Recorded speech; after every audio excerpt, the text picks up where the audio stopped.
dengan fokus pada penguatan SDM dengan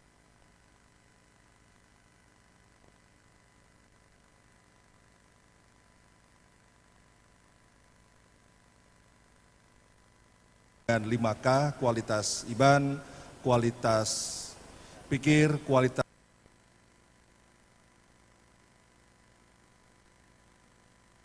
kerja, kualitas karya, dan kualitas hidup. Ini adalah 5K yang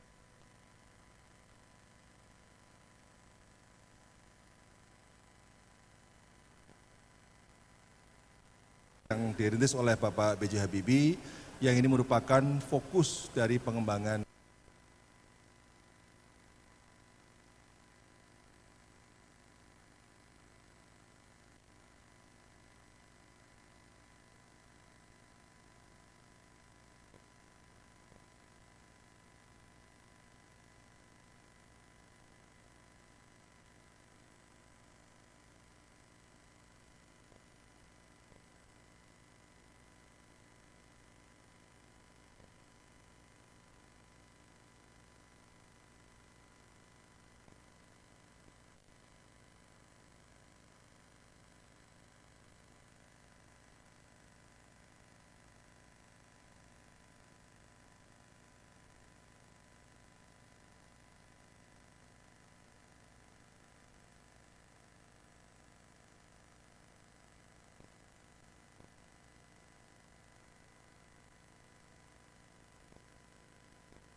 memang suasana IJMI ini suasana aktivis-aktivis semua yang ada di ruangan ini ya. Betul-betul cendekia. Bapak sekalian, yang saya hormati Ketua Umum IJMI Profesor Dr. Arief Satria, Wakil Ketua Umum Profesor Muhammad Najih, juga Bapak Dr. Priyo Budi Santoso, Pak Muhammad Ja'far Hafsah, Bapak Andi Azhar Cokrowijaya, yang saya hormati para Profesor Tengku Abdullah Sani, Profesor Riri Fitri Sari, Ibu Andi Yuliani Paris, Sekjen IJMI, Ketua Dewan Pakar yang saya hormati, Profesor Dr. Ilham Habibie. Yang saya hormati Wakil Ketua Dewan Pakar, Bapak Didin Damanhuri, Ketua Orwil IJMI Sulsel, Prof. Aris Munandar. Yang saya hormati Prof. Farida Petintinggi, Prof. Andi Majnah, Prof. Bapak Andi Tamsil, dan semua para ketua-ketua Orwil, baik dalam dan luar negeri, serta seluruh peserta Silaknas IJMI 2023. Assalamualaikum warahmatullahi wabarakatuh. Alhamdulillah wa syukurillah wa la hawla wa la quwata illa billah. Allahumma sholli wa sallim wa barik ala sayyidina Muhammadin wa ala alihi wa ashabihi ajmain. Rabbi shrah li sadri wa yassir li amri wahlul 'uqdatam min lisani yafqahu qawli. Amma ba'du. Bapak Ibu sekalian, para pimpinan IJMI yang saya hormati, izinkan saya menyampaikan pertama rasa syukur, alhamdulillah.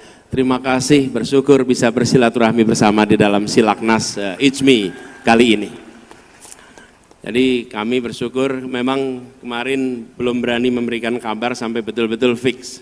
Karena prinsipnya begini, lebih baik mendadak datang daripada mendadak batal. Betul ya? Karena seringkali acara sudah siap-siap, nggak taunya batal. Jadi kita bilang nanti dah mungkin.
daerah.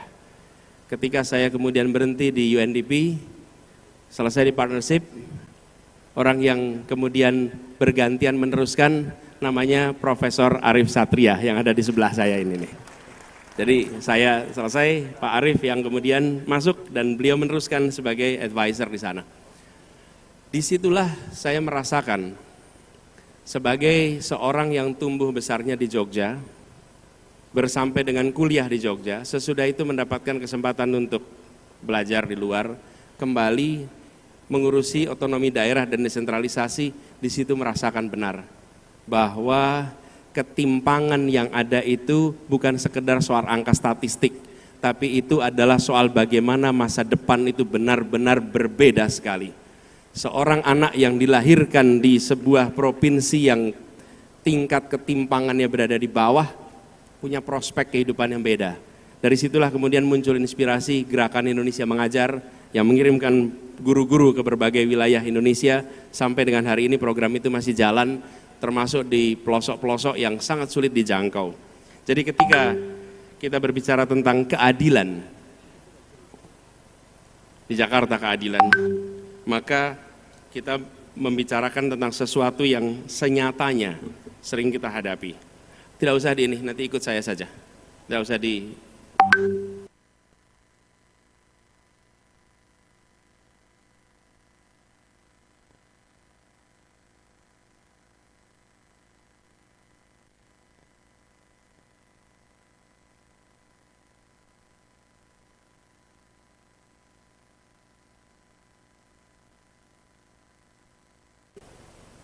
Terlihat atasnya.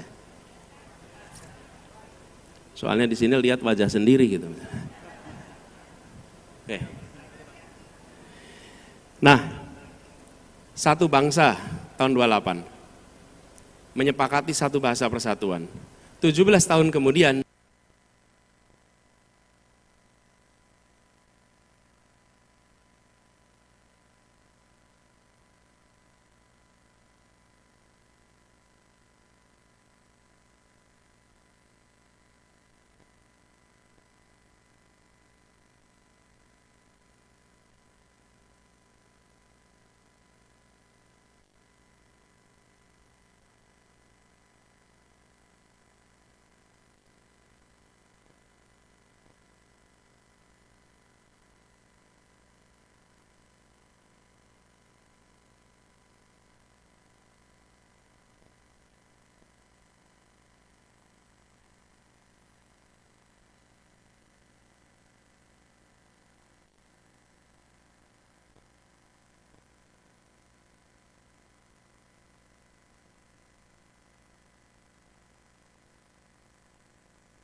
baru kita bisa mengatakan tanah air akhirnya terjadi 1982.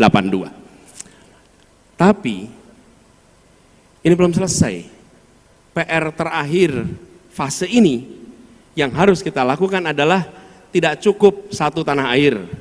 Kita harus satu kemakmuran di mana semua punya kesempatan yang sama. Dan kita lihat hari ini itu masih belum. Kita lihat faktanya. Next slide. Faktanya hari ini satu negara beda kesempatan. 8 dari 10 provinsi dengan prevalensi stunting tertinggi berada di kawasan Indonesia Timur. 9 dari 10 perguruan tinggi terbaik terpusat di Pulau Jawa. 82% kawasan industri terpusat di kawasan Indonesia Barat. Persatuan mensyaratkan kesetaraan. Kalau ada di antara kita yang bisa menunjukkan persatuan dalam ketimpangan, layak menjadi objek riset. Kalau ada persatuan dalam ketimpangan, persatuan dalam ketidakadilan, itu tahun 2013, 10 tahun yang lalu, IPM-nya rata-rata 69. Oke. Sekarang 74.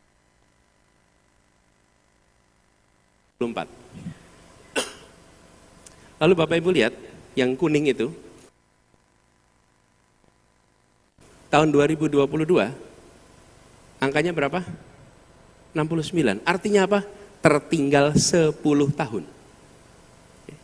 Angka IPM Indonesia bagian Barat 69 itu 2013. Dan di Indonesia Timur, luar itu semua, Kalimantan, Bali, Nusa Tenggara, Sulawesi, Maluku, Papua, angkanya 64. Hari ini timpangnya selisihnya 10 tahun. Pertanyaan, mau diteruskan?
Next. Nah ini ya, Bapak Ibu nanti bisa lihat, di dalam visi dan misi kami, eksplisit, bukan hanya bicara sektor, tapi bicara regional. Kita biasanya kalau visi misi itu sektornya aja, kesehatan apa, pendidikan apa, ini apa. Kami bilang, no, problemnya bukan di situ. Problemnya adalah antar wilayah. Untuk Sumatera apa, untuk Kalimantan apa, untuk Sulawesi apa, untuk Nusa Tenggara apa, untuk Papua apa, dan tidak bisa didekati secara simetrik. Indonesia terlalu beragam untuk pendekatannya simetrik. Jangankan Indonesia, kami mengelola Jakarta saja merasakan kota yang hanya 600 km persegi tidak bisa pendekatannya simetrik untuk seluruh wilayah. Kembali kepada slide berikutnya sebelumnya. Kembali ke slide, nah ini dia. Lalu yang ketiga, ini soal paradigma. Menyelesaikan proyek pemerintah dan menuntaskan persoalan warga, itu pergeserannya. Dari menyelesaikan program pemerintah, jadi menuntaskan persoalan masyarakat. Ini pertanyaan sering kami ajukan ketika kami bertugas. Misalnya. Saya sering sampaikan pada jajaran, kami tidak membutuhkan laporan apa yang sudah dikerjakan. Kami butuh laporan apa yang sudah dicapai atas yang dikerjakan. Kebanyakan dari kita melaporkan apa yang sudah dikerjakan. Yang kita butuhkan apa yang sudah dicapai. What has been achieved versus what has been done. Nah, kita punya kecenderungan ini program pemerintah,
Pak Aris, 5 menit lagi Pak Aris.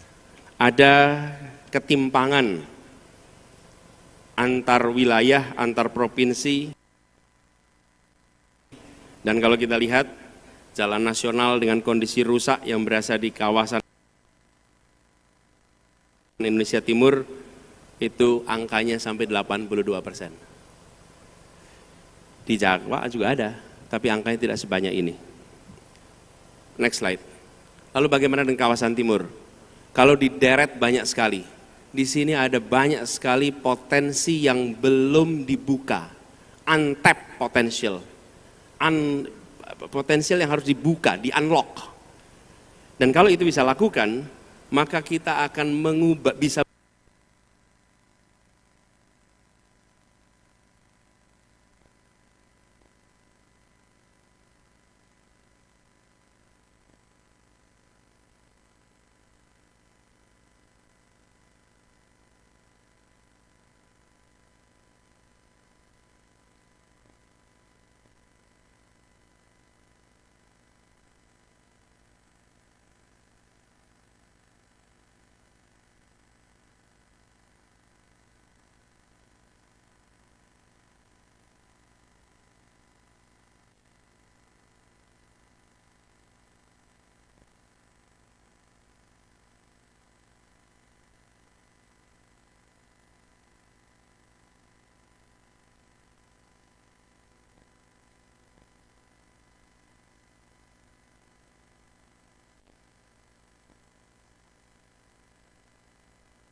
ini bisa jadi gerbang pariwisata, gapura keragaman, pagar kebudayaan, dan lain-lain. Jadi Bapak Ibu sekalian, karena constraint waktu, saya tidak akan bacakan terus satu persatu, tapi poinnya begini Mas sekalian. Kami ingin menerapkan cara berpikir dan cara bekerja yang menggunakan metode ilmiah. Kami ingin pemerintahan dipiloti oleh pendekatan teknokrasi. Technocratic approach itu yang jadi pendekatan. Dan kita berharap metode ilmiah kembali dikedepankan di dalam menyusun kebijakan-kebijakan yang dibuat oleh pemerintah. Di mana data, fakta, pakar itu menjadi bagian penting dalam penyusunan kebijakan. Pemegang tanda tangan memang memiliki otoritas, tapi tidak selamanya pemegang tanda tangan memiliki pengetahuan atas otoritas yang dipegangnya. Itulah sebabnya kami melihat karya adalah fase ketiga. Fase sebelumnya adalah narasi. Narasi itu dibuat dari gagasan. Gagasan, ada narasinya, ada karya.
dilakukan, dan science technology policy yang akan dilakukan adalah berbasis pada evidence dan berbasis pada data dengan metode ilmiah. Mungkin yang perlu ditekankan lagi tadi adalah pembangunan berbasis sumber daya alam yang memahami ecoregion, terutama budaya setempat yang tadi dipastikan bahwa konektivitas antara daerah, kemudian pemberdayaan masyarakat, inklusivitas, dan pembangunan berkelanjutan akan dilakukan. Dapatkah Pak Anies menjelaskan kira-kira untuk itu bagaimana peranan yang diharapkan dari para ilmuwan Indonesia untuk menempatkan kembali marwah ilmu pengetahuan dan teknologi menjadi dasar pembuatan keputusan? Terima kasih. Yang kedua ada pesan dari para ibu-ibu bagaimana mengenai pemberdayaan dan ketahanan keluarga di masa depan, terutama tadi masalah stunting yang sudah dipegang. Terima kasih. Baik, terima kasih. Yang kedua, kami silakan Prof. Didin Damanhuri.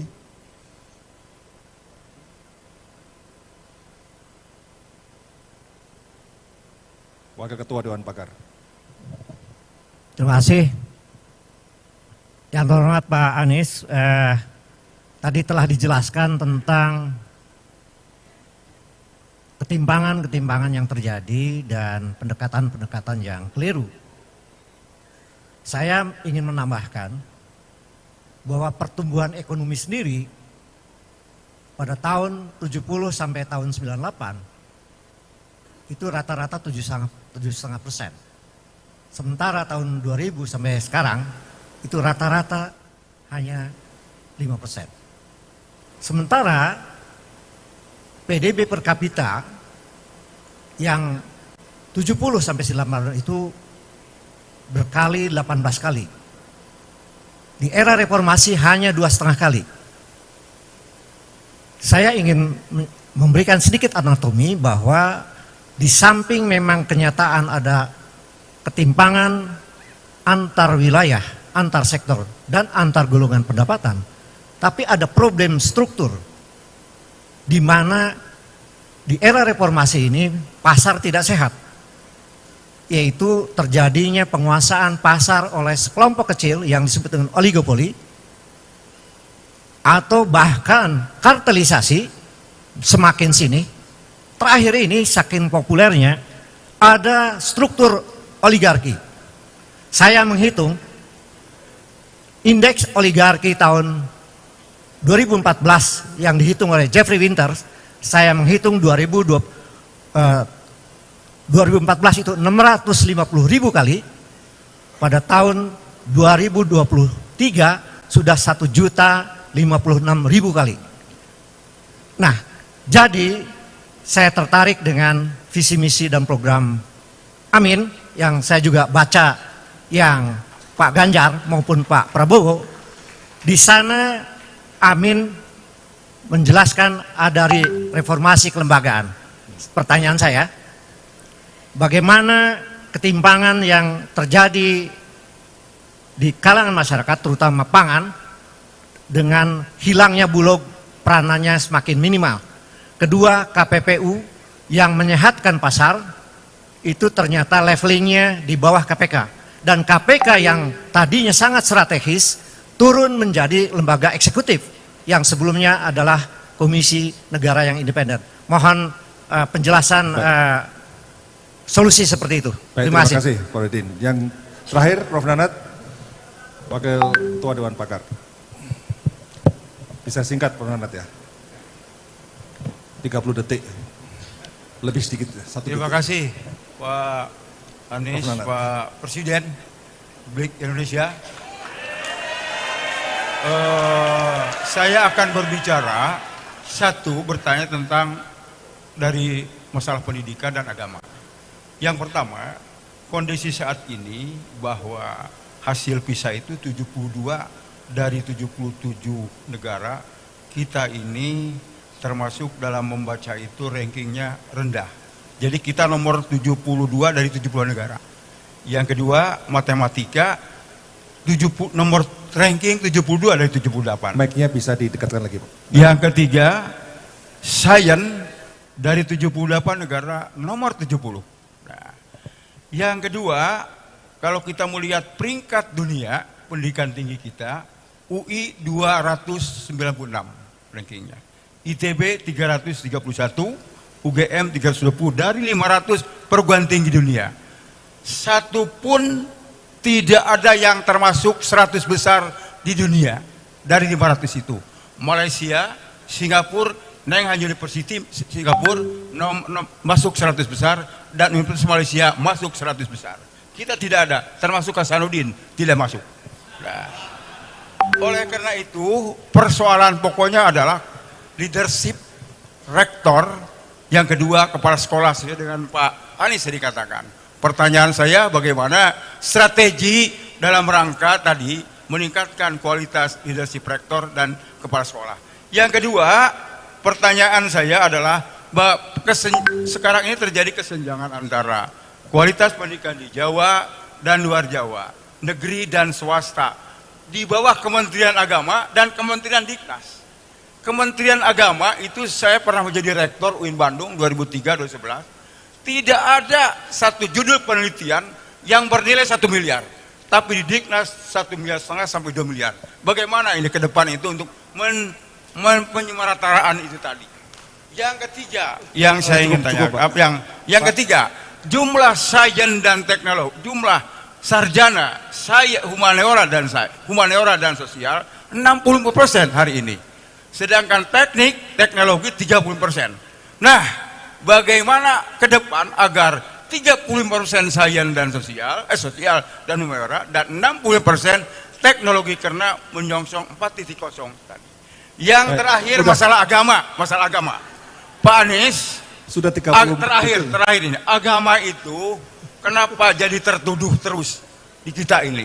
Jadi tertuduh terorisme dan sebagainya. Nah, saya ingin mengusulkan ke Pak Anies, bagaimana agama itu menjadi sumber etika dan moral dalam pembangunan bangsa sehingga terwujud Indonesia.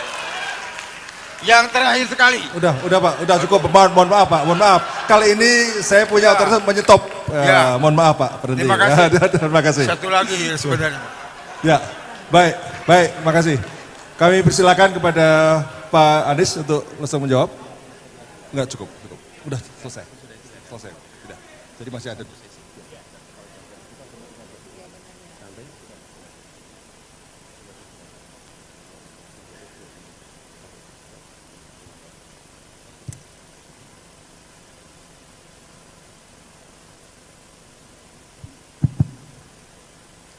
Prof. Nanat banyak betul menunya, Prof. Nanat. Mewakili semua ya. Nah, itu gunanya silaturahmi ya. Gini, pertama soal yang disampaikan oleh Prof. Ri tadi, peranan ilmuwan, bagaimana ke depan. Jadi kami melihat bahwa teknokrat dan proses teknokrasi seringkali atau akhir-akhir ini tidak diletakkan di depan di dalam proses penyusunan kebijakan.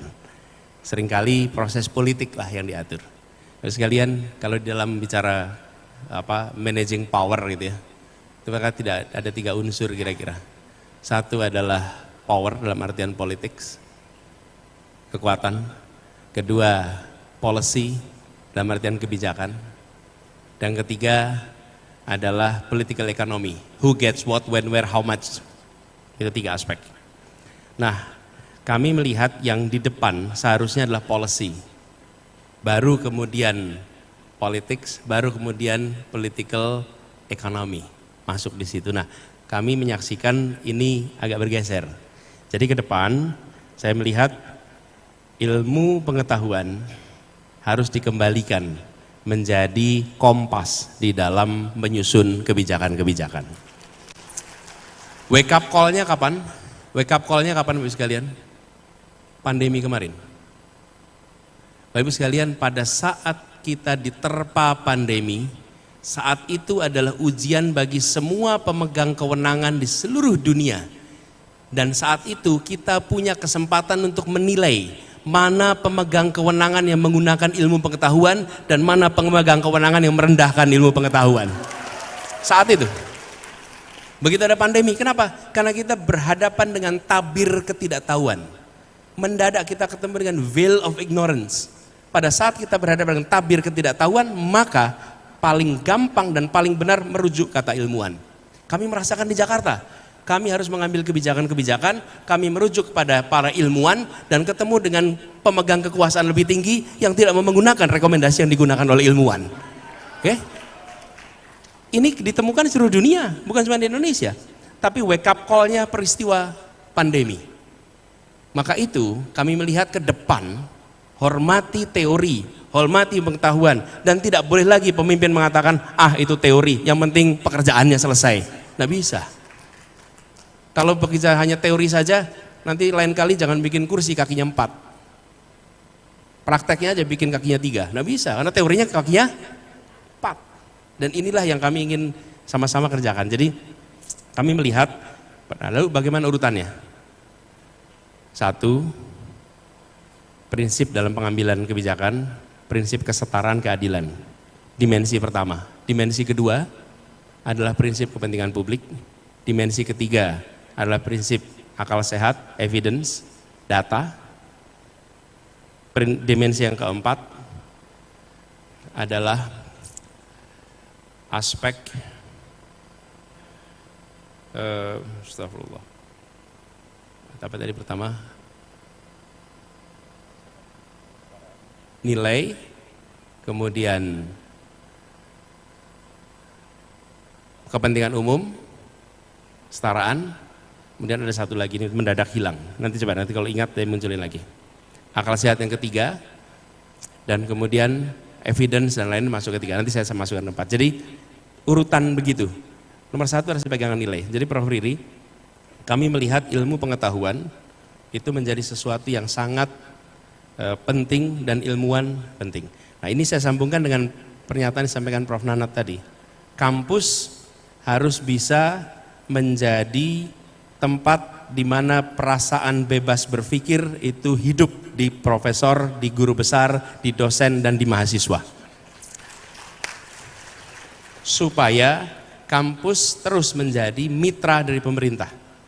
Tidak boleh ada perasaan takut berada di kampus dan mengungkapkan pendapatnya lagi.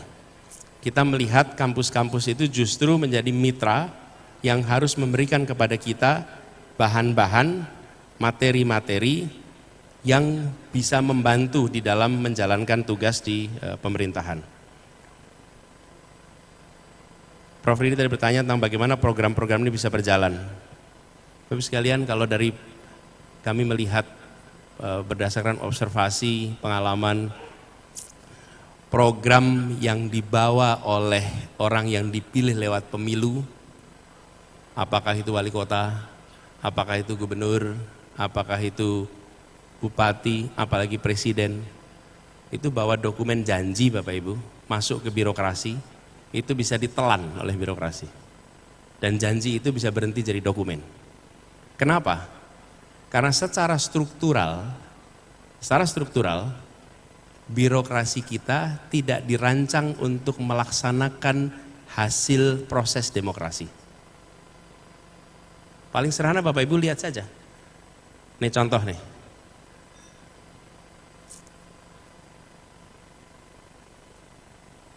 Nota keuangan untuk RAPBN tahun 2015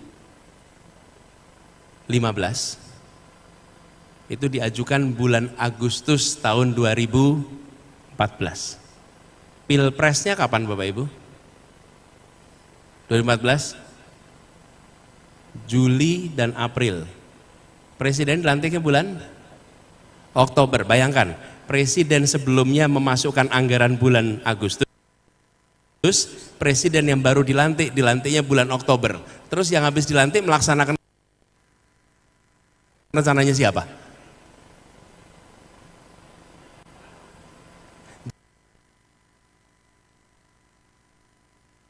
Jadi presiden yang baru terpilih, dia kehilangan waktu 1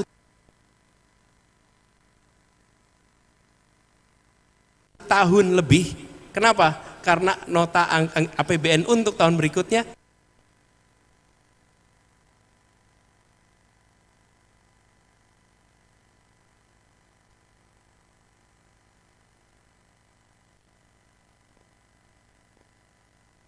sudah dimasukkan 2 bulan sebelum dia dilantik. Betul tidak sekalian?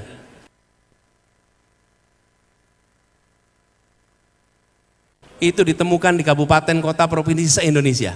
Rancangan struktural ini, problem struktural.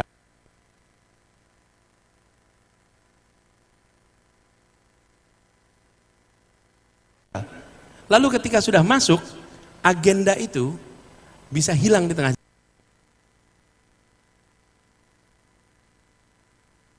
jalan. Itulah sebabnya kami kemarin ketika di Jakarta, kami coba cari jalan keluar.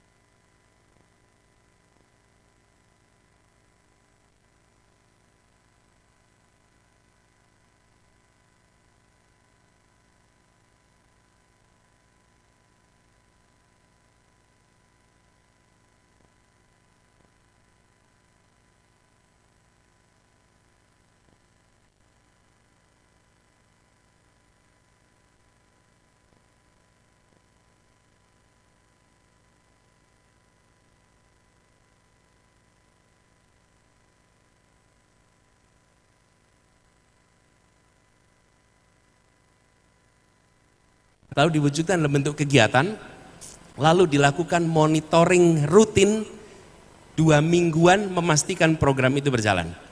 Ini Bapak Ibu sekalian, problem yang kita hadapi, bahwa agenda banyak sampai dalam tertelan oleh proses birokrasi dan masuknya sendirian.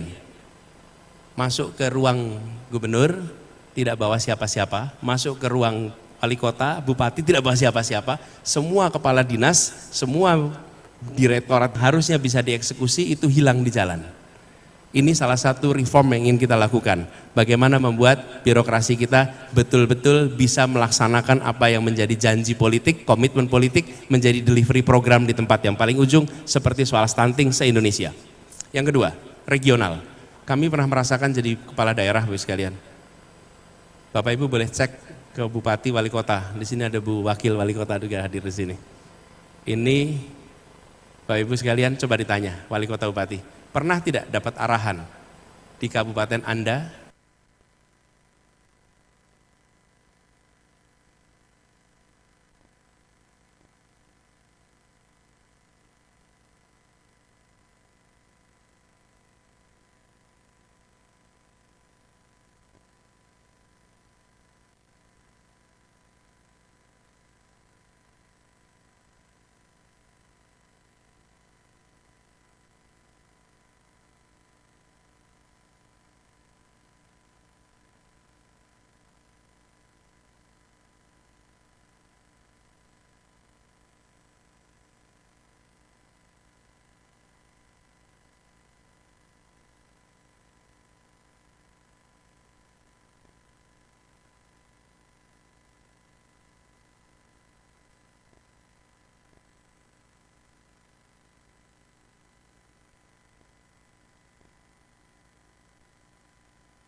daya baca.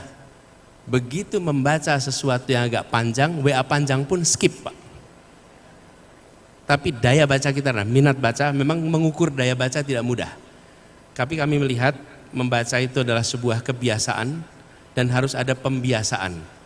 Insya Allah nanti Pak, kami akan aktifkan lagi 15 menit membaca sebelum pelajaran di sekolah dimulai, baca apa saja, boleh bawa buku sendiri, yang penting tiap hari pembiasaan membaca. diajarkan, dibiasakan jadi kebiasaan, jadi kebudayaan. Jadi kebudayaan membaca itu prosesnya diajarkan, dibiasakan jadi budaya. Kemudian tentang bidang teknologi dan soal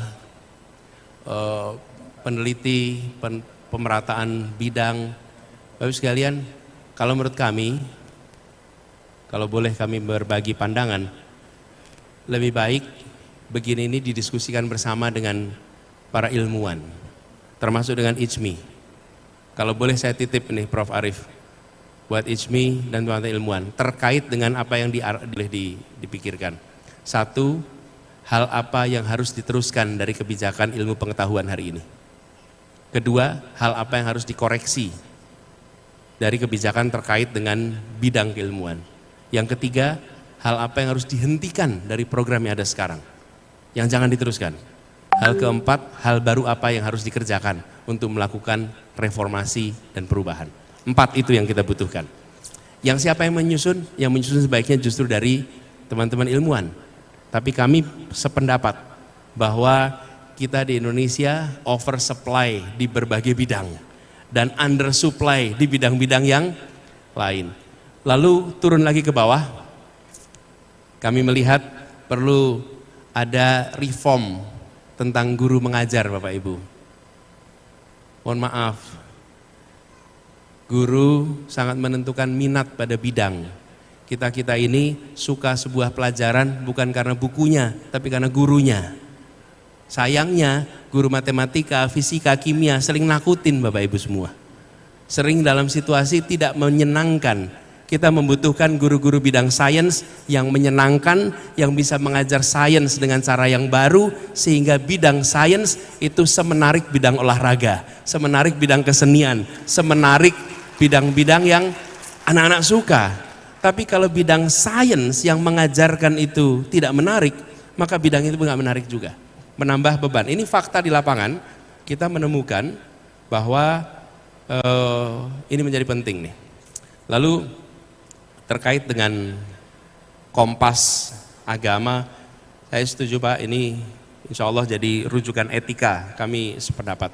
Lalu Prof. Didin ini menggambarkan sebuah keseriusan masalah terkait dengan program-program struktural kita. Pak, kami melihat harus ada ketegasan negara Pak, terutama di dalam menetapkan kebijakan-kebijakan untuk bisa ada satu kata kunci, transparansi. Selama tidak ada transparansi, maka banyak sekali program-program yang dalam kenyataannya hanya menguntungkan sekelompok orang itu lewat begitu saja dan tidak ada yang tahu. Paling gampang PSN dah Pak. PSN itu kalau ditanya bagaimana sebuah program masuk PSN,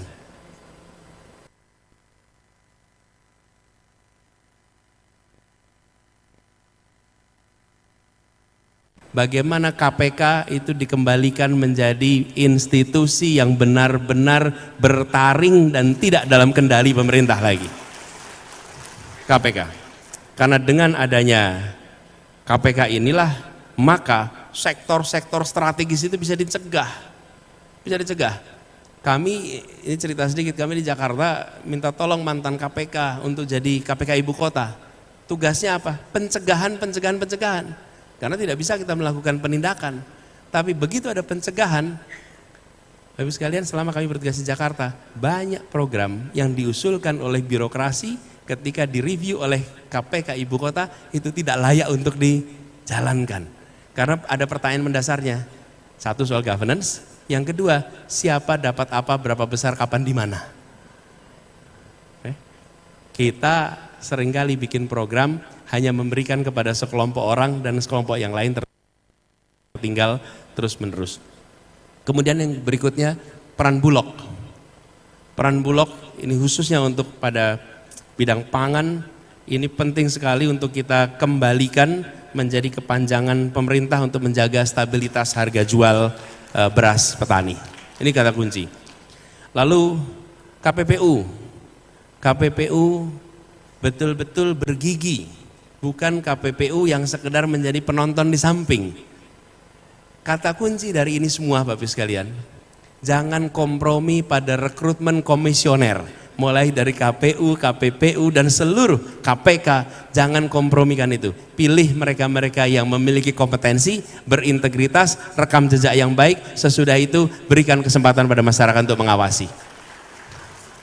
Karena kata kuncinya di orang, bukan semata-mata di job desk-nya, tapi justru pada orangnya. Nah, ini akan punya dampak mudah-mudahan Pak, bila ini dikerjakan. Tapi kami setuju bahwa ke depan harus ada dari pemerintah garis besar. Siapa yang akan diangkat, siapa yang sudah bisa jalan sendiri. Kalau dalam bahasa sederhana yang kami boleh ungkapkan, membesarkan yang kecil tanpa mengecilkan yang besar. Nah, di pemerintahan itu Bapak Ibu sekalian, proses teknokrasi ini, Bapak Ibu masih ingat GBHN zaman Orde Baru? Masih ingat ya, kita pernah ikut penataran P4, dapat buku tebal sekali itu, isinya GBHN. Apa yang menarik?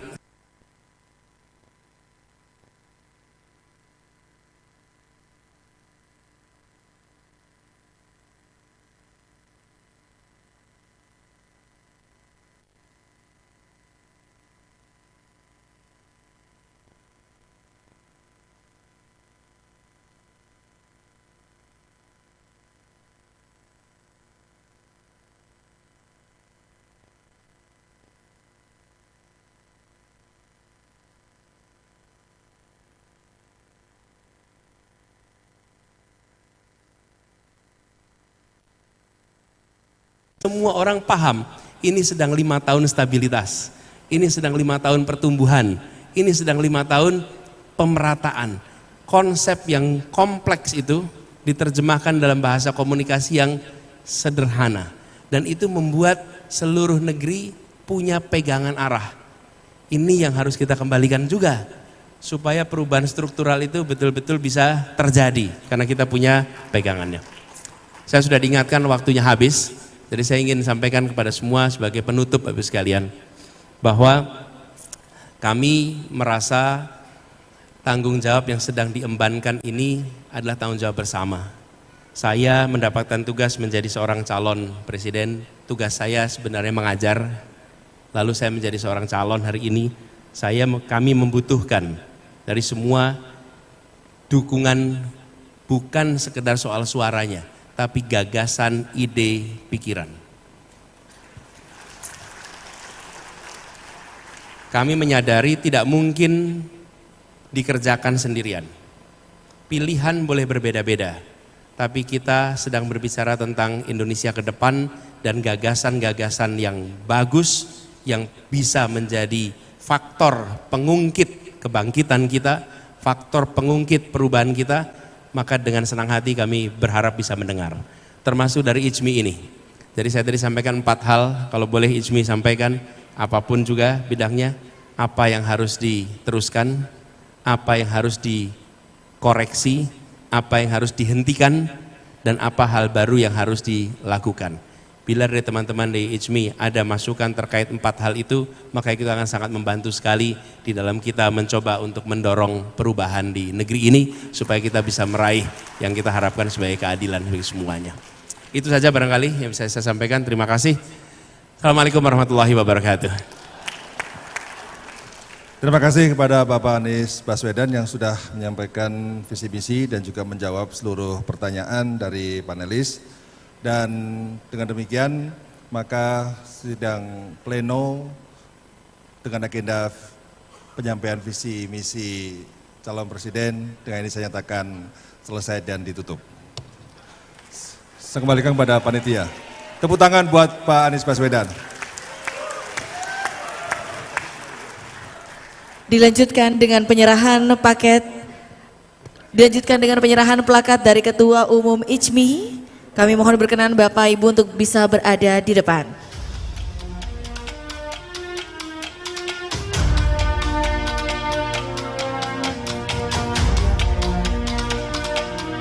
Kami informasikan kepada para pengurus IJMI untuk tidak meninggalkan ruangan acara karena acara akan dilanjutkan dengan penutupan. secara resmi Silaturahmi Kerja Nasional Ikatan Cendekiawan Muslim se-Indonesia tahun 2023. Kami persilahkan sekali lagi kepada Ketua ICMI untuk bisa menyerahkan plakat kepada calon Presiden Republik Indonesia, Bapak Anies Rashid Baswedan. Kami persilahkan kepada Bapak Profesor Dr. Arif Satria SPMSI untuk menyerahkan plakat penghargaan. Ungkapan terima kasih.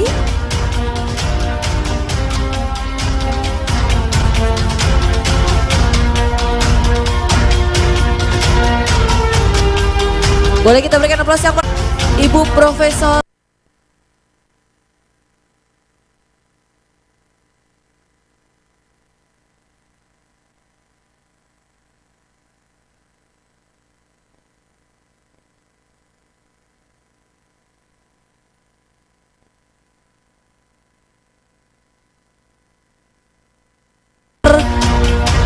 Naidah Naim dari Korwil ICMI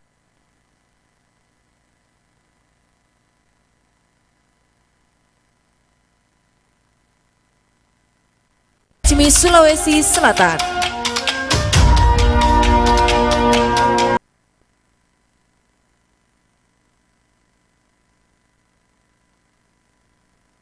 Iya, mohon berkenan tetap berada di tempat. Dilanjutkan dengan penyerahan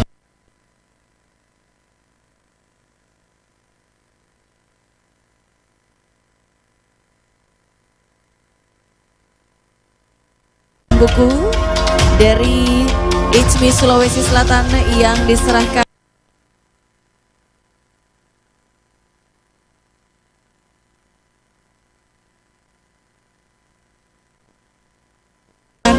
oleh Ibu Profesor Naidah Naim kepada calon Presiden Republik Indonesia, Bapak Anies Rashid Baswedan. Boleh kita berikan aplaus yang paling meriah sekali lagi Bapak Ibu hadirin. Peserta tetap berada di tempat. Iya.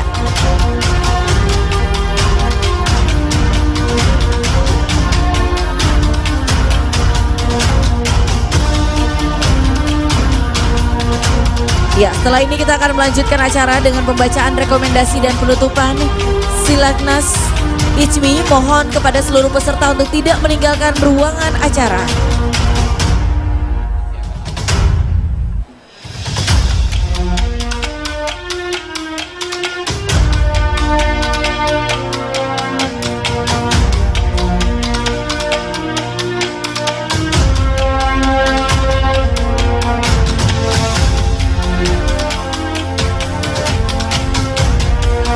Ya, mohon izin kepada rekan-rekan media, kita tahan sebentar rekan-rekan media, nanti ambil gambar dari panggung, kemudian para peserta dimohon untuk berdiri agar semuanya bisa masuk dalam sesi foto. Ya, jadi kita ngadep ke layar Pak, ya mohon izin Pak, kita menghadap ke layar semuanya.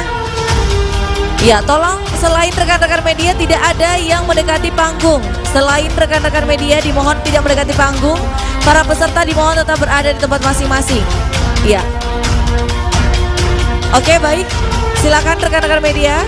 Kita ambil gambar dari atas ke bawah. Ya, mohon izin para peserta dimohon untuk tidak mendekat. Iya. Kita ambil gambar rame-rame. Ya, nanti Bapak akan menghadap ke layar ya. Oke. Iya. Tolong kerjasamanya Bapak Ibu, tolong kerjasamanya. Iya. Mohon izin Bapak, kita berfoto bersama. Para peserta silakan berdiri di tempat masing-masing, tidak meninggalkan tempatnya agar semua bisa masuk di foto ya. Kita akan foto menghadap ke layar depan. Iya, silakan mohon izin Bapak bisa menghadap ke layar. Yang lain ibu-ibunya. Ibu-ibu, iya. Ini luar biasa ya antusiasmenya terhadap Bapak Anies. Mohon bersabar ya ibu-ibunya, kita foto rame-rame ya, tidak selfie dulu. Iya.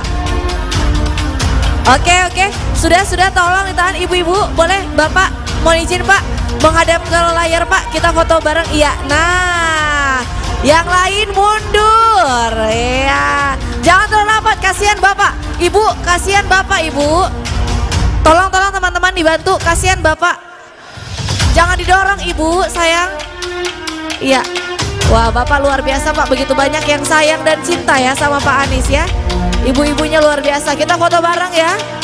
Alhamdulillah ya Pak ya, banyak yang cinta sama Pak Anies ya. Sampai lengket semuanya kayak perangko ya. Kita foto dulu tapi ya. Waduh. Ini memang salah satu sekte terkuat di muka bumi ya. Emak-emak ya, ibu-ibu ternyata sangat mendukung Pak Anies ya. Oke, baik semuanya kita ngadep ke layar dulu, foto bersama. Sudah, oh sudah aman ya. Jika sudah, dimohon kepada para peserta tidak meninggalkan ruangan acara karena kita akan melanjutkan acara yaitu dengan agenda pembacaan rekomendasi